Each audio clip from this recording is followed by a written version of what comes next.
Don't let the bad feelings linger. Into a peaceful surrender. Just let love be the only reason. Allow your smile, celebrate the season. Because today I see a new horizon.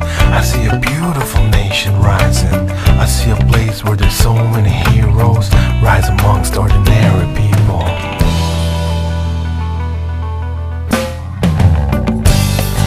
So much further now. We will rise somehow. Pray for changes. Come along. So much closer now. We will overcome. Miracles can happen. Just believe. If you just believe, if you just believe, if you just believe that life can be better than this, more united than this, not divided like this. We just have to resist choosing personalities over platforms. We need to find someone who can truly transform this nation to be whole again. Help us to have hope again, to dream and set some goals again. Live by truth and love instead of selfish ambition and greed. Our true leaders what we truly need.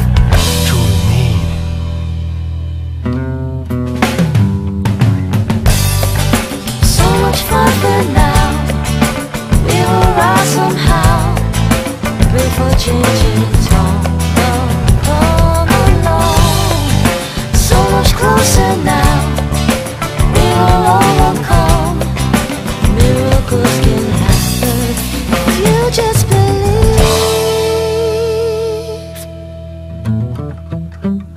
I believe that tomorrow will be better days. I believe you can rise again and elevate. I believe there's a reason not to be afraid. I believe it's possible. And I dream people use their hearts to choose.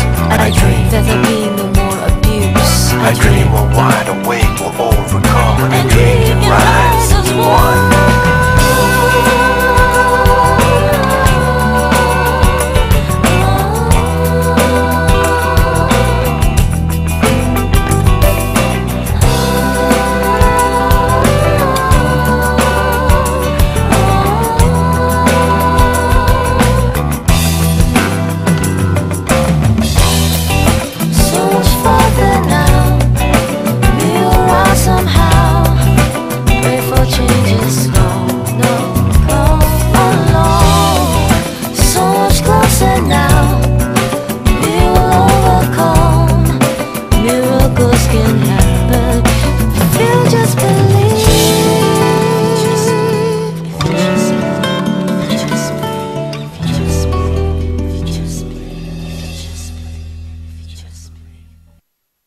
Magandang umaga mga suki at welcome sa isa na namang araw ng business balitaktakan. Marami tayong pag-uusapan ngayon. Nandiyan ang bago at nauusong pamilihan sa internet. At meron din tayong matutuklasang negosyong gamit ay ang patapong balat ng buko. O, di ba? Meron pa sila niyan. Wala sila niyan. Kami lang ang meron niyan. Kaya excited na ba kayo? Ako po si Gladys Reyes Somero at lahat ng yan matutunghayan dito lang sa inyong #1 at trusted negosyo partner on TV. Go Negosyo, kaya mo, tagumpay sa kahirapan.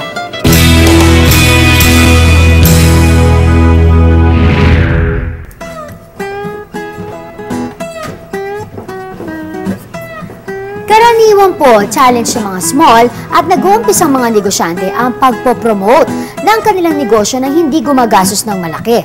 Alam nyo ba, sa pamamagitan ng internet, magagawa nyo ito dahil sa pag-usbong ng iba't ibang websites. Ano nga bang online market at paano nakakatulong ito sa isang business? Ang makabagong marketplace na ito. My name is Raquel Cagurangan and I'm General Manager for 88db.com.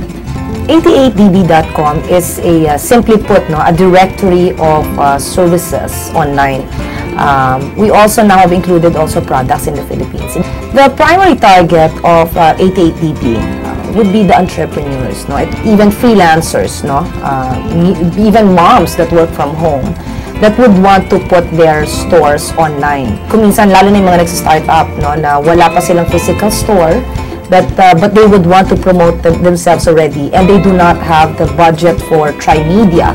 So, ang mga nandoon sa primarily that would come to the site would be those that would want to really promote themselves and sell their services and products online.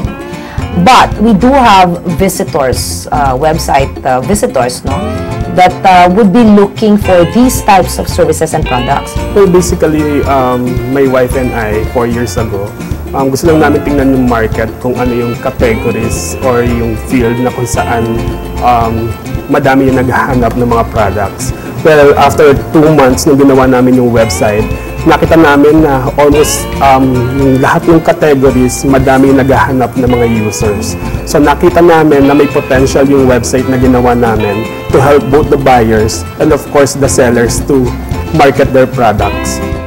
Ano naman po mga benefits ng mga negosyante sa pagpo-post nila ng kanilang business sa mga ganitong website? The reason why they would go to 88tv.com is because of 2 things. Number 1, larger reach of audience.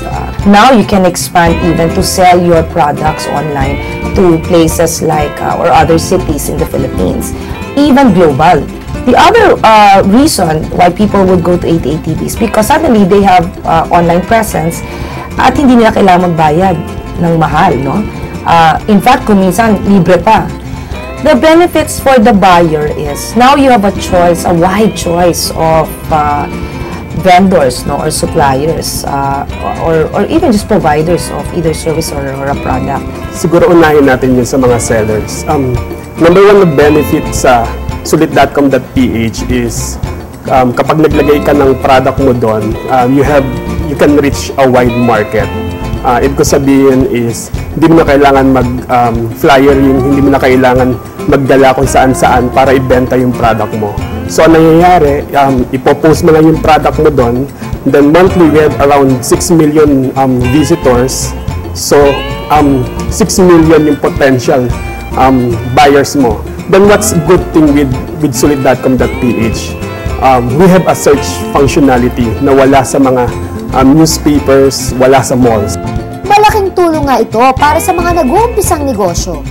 Ano ang kailangan gawin kung nais silang explore ang opportunity to promote sa internet? It's actually very easy. If you don't have budget for it, for example, talagang startup, no, so you don't have a budget, we have a service that's free posting. Second, you have to have really good photos, especially if you have products that you are selling. Pag services, wala siguro masyado, but alam mo na dun yung trust. So, kailangan siguro kahit picture mo, ipakita mo. Third thing is to make sure that as an entrepreneur, no, andoon yung unique ang positioning mo. If you have customer testimonials, better. Any tips po sa mga negosyanteng gustong sumabak sa new marketplace na to? Now, eventually, I would strongly suggest for anybody, for any entrepreneur, put up ka na ng website. Assuming that you're able to put up your website at the same time that you have an ad page, no, in 88tv, what you would need to do is to make sure that you maintain naman your site. Bakit? Kasi otherwise, kung walang bagong information about your products, kung hindi bago ang mga photos, kung wala kang promotion, for example, na ito yung presyo ko na bago, hindi rin siya ganun mag-click. Before transacting with someone, tingnan muna nila yung feedback na nakapost dun sa account ng sellers. Then, meron din discussion thread dun sa advertisements mismo. So, makikita nila kung paano sumagot yung seller, kung merong mga satisfied buyer na dating kliyente ng sellers. Okay din siguro na kung malapit lang yung seller, pwede naman sila mag-meet up. So, medyo sure ka doon na makikita mo muna yung product bago mo bilhin. Up next, alam niyo ba na isang livelihood program sa Las Piñas ang kahanga-hanga? Dahil ang pangunahing materialis na gamit nito, mga patapang balat ng buko. Abangan yan sa pagbabalik ng Go Negosyo, Kaya Mo!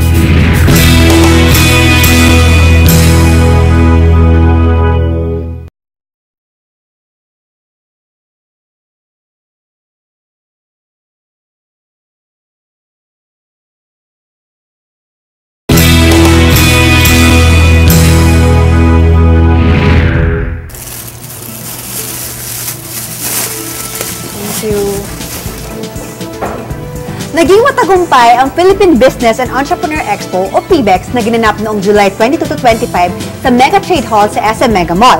Halika, silipin natin ang mga naganap noong araw na yon. Dito sa Expo, nagkaroon ng pagkakataon ang iba't ibang business industries tulad ng wholesale at retail industries para mapakilala nila ang kanilang mga products at services. Naghatid din ng kaalaman ang iba't ibang seminars ng Expo mula sa basic strategies to put a business hanggang sa pag-aaral kung paano magkaroon ng long-term growth at profitability ang isang negosyo. Isang patunay ito sa patuloy na pag-usbong ng business industry dito sa bansa. Mga suki, sa marketing, meron tayong tinatawag na 4 Ps. Ito ang product, price, place, at promotions. Pero alam nyo ba, meron pang isang P na mahalagang malaman ng bawat negosyante? Ha? Aha! And in fact, ito raw ang pinaka-importanting P. Bago isipin ang 4 Ps. At ito ang positioning. Bakit kaya dapat unahin itong isipin bago ang lahat? Hindi ito tumutukoy sa pisikal na lokasyon ng inyong produkto, kundi kung nasaan ang inyong produkto sa isipan ng mga mamimili kumpara sa inyong mga kalaban. Mahalagang merong positioning dahil ito ang magde-differentiate sa inyong produkto. Ito ang magiging basihan ng inyong 4 Ps. Pag malinaw ang positioning, madaling ma-identify ang 4 Ps natin. Alamin lamang ang mga kakaibang katangian ng inyong produkto o serbisyo na pwedeng gamiting bentahe laban sa inyong kompetisyon. Itong kakaiba sa produkto o serbisyo mo ang sasagot sa tanong na, bakit ako sa'yo bibili? Bakit? I-highlight o i-communicate ang mga bentaheng ito para tumatak at maalala agad ng mga tao ang produkto mo. Halimbawa, kung shampoo ang negosyo mo, tingnan mo kung may sanggap ito na wala sa iba. At kung meron, i-position ang produkto mo bilang natatanging shampoo meron nito. KSA Magic Skin Whitening is open for dealership. For dealers, you may call 0922-867-2377 or 566-8029.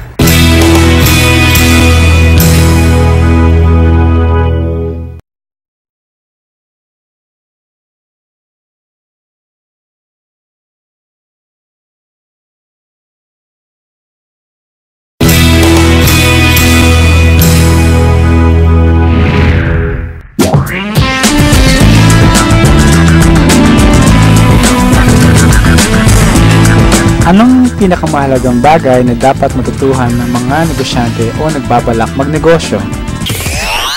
Siyempre, sa mga ating mga negosyante dyan, ang importante sa lahat ay alam mo dapat ang ginagawa mo. Alam mo ang produkto mo, alam mo ang merkado mo, alam mo kung saan mo binibenta ang iyong produkto, at saka alam mo kung paano ito gawin, whether it's a product or a service. Pero para sa akin, as an entrepreneur, ang punto de vista ko kasi ay puntong financial. Kaya ang aking advice sa madaming mga nagbabalak na magnegosyo ay palaguin ang inyong kaalaman sa financial literacy. Ano pang kasama rito? Dapat marunong kayong magbasa ng financial statements. Alam niyo ba kung ano yung balance sheet, yung income statement, yung statement of cash flows? Hindi naman kailangan maging accountant para malaman niyo ito. Pero ang importante, kamukha sa balance sheet, alam niyo kung ano yung mga pag-aari ng inyong negosyo at ano yung pinagkukunan ng sources sa inyong negosyo. Yung tinatawag nating sources and uses of funds for your business. Yung income statement, very important kasi dapat alam mo kung kumikita ka. Yung income statement kasi, at the end of the day, it's revenue minus expense equals your profits. So, are you really making money in your business? Malalaman mo lang yun kung maayos kang kumuha ng mga datos tungkol sa iyong negosyo. Sinasabi nga namin sa finance, if you cannot measure, you cannot control. So, knowing your balance sheet, knowing the income statement, and at the end of the day also, finally, lalo na sa mga maliliit na negosyo, yung statement of cash flows. Dapat bigyan natin ng pansin ang ating cash.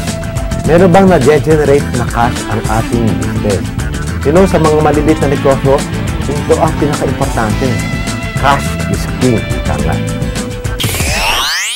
Ang 29th Start Your Own Business Seminar ng UP Institute of Small Scale Industries ay gaganapin po sa September 4 to October 9, 2010.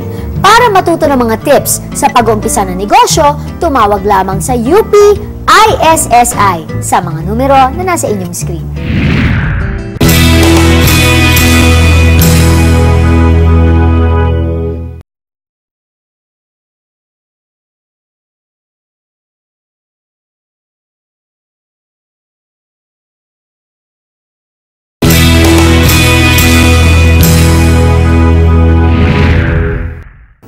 Alam nating lahat na ang coconut ay tinatawag na tree of life dahil sa dami ng pwedeng gawin sa punong ito, mula sa katawan hanggang sa dahon at syempre lalo na sa bunga.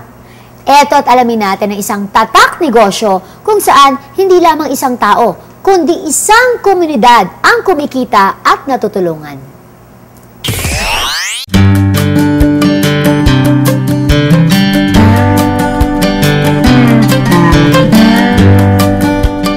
Saan nanggagaling ang maraming coconut husk na ginagamit bilang raw material? At anong produkto ang nalilikha mula dito? Ako si Roda Lodronio, Project Coordinator ng Office ni Congresswoman Cynthia Villar at Senator Manny Villar. Ang coco coir ay basura na galing sa buko na ginawang net para gamitin pang slope protection para mabawasan ang soil erosion sa lupa. Yung technology, nakuha namin yan sa Bicol. Merong isang professor na kaibigan ni Ma'am na inintroduce sa amin yung paggawa ng net. Anong proseso naman ang pinagdadaanan bago mabuo ang isang coco coir net? Ang unang proseso nito, kinukuha namin yung mga buko sa mga palengke, tapos pinaprocess dito, pinapatuyo, i-grind yun para lumabas yung fiber. Yung fiber, yun yung ginagamit na pang twine. Yun yung second step. Tapos yung third step, siya yung ginagawa namin pang loom o hinahabi para maging net. Hindi lang nakakabawa sa tonel-toneladang basura ang proyekto nito. Dahil mula na mag-umpisa ito noong 2007, nabigyan din ito ng kabuhayan ang isang komunidad sa Las Piñas. Sa ngayon, ang ginagawa muna namin net. Pero meron kaming bago na pwede namin siyang gawin na para sa halaman. Yung pwede siyang gumagawa kami para kapitan siya ng orchids sa mga halaman. Dito sa aming factory, dito sa Barangay Aldana, meron kaming mga 20 to 30 families. Tapos meron kaming bago ngayon sa Bernabe, sa Pulang Lupa 2 at saka sa Pilar. At meron kaming bagong bubuksan ngayon sa Pamplona 3, dito pa rin sa Las Piñas. Ang bayaran namin dito ay per net o isang roll ng net. Nagkakahalaga siya ng 950. Ang size niya ay 1 by 50 meters. So kung nakakatatlo sila sa isang linggo, meron silang 3,000 a week. Tunay nang nakaka-inspire ang Coco Coir livelihood project na to. Tagumpay dahil sa environmental and social advocacies nito. Lahat ng tinayuan namin ng aming factory, nagbibigay kami ng libreng trainings. At saka yung mga gamit, lahat yun pinoprovide ng opisina ni Congresswoman Cynthia Villar.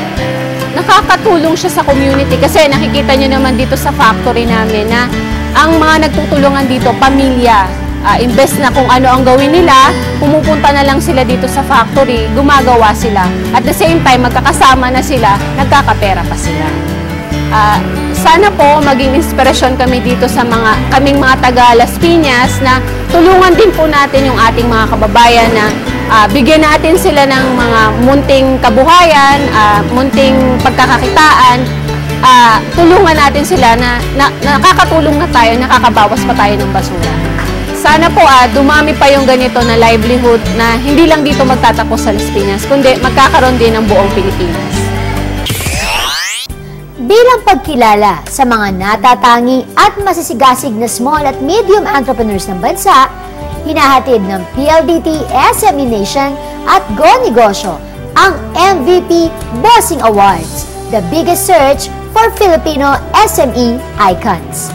Pwede po kayo mag-nominate hanggang September 22, 2010.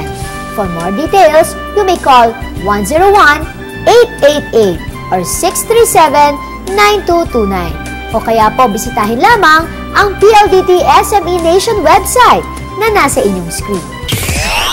Tsak na nabusog na naman ang inyong business kaalaman sa mga kwentong ibinahagi namin sa inyo ngayong umagang ito.